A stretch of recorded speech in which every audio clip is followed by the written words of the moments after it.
في خطوة أنيسة ومع بداية ليالي العشر المباركة وبقرار روحي وديني مشترك لفضيلة شيخنا الشيخ أبي يوسف صالح قضماني وفضيلة شيخنا الشيخ أبي علي حسين حلبي، تم اليوم تلبيس العباءة المقلمة البيضاء لسماحة شيخنا الشيخ أبي حسن موفق طريف الرئيس الروحي للطائفة الدرزية،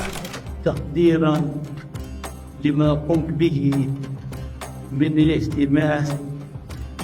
في المقامات والزيارات العامة والأماكن الدينية، وتقديرا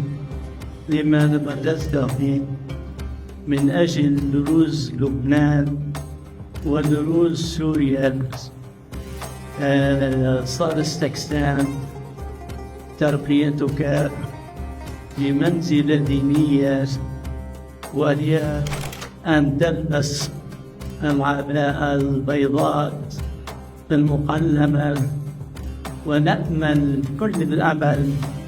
أن تقوم بواجباتها. ومبروك إن شاء الله.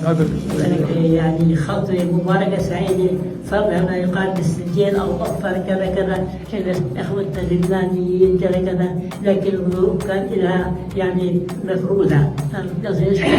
حضر شيخنا شيخ حسن يعني ظروفه كانت شوي تاخذ أبك حاجات من ساعات تشاء النقطات في يعني في ظل الحضر المباركة الشخصية الميمونة إلى المقام الشريف يعني.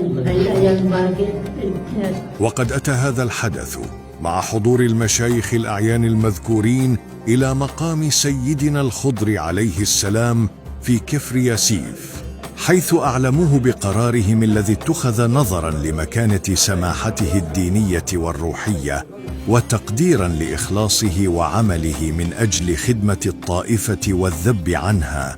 إكمالاً لمسيرة جده سيدنا الشيخ أبي يوسف أمين طريف رضي الله عنه.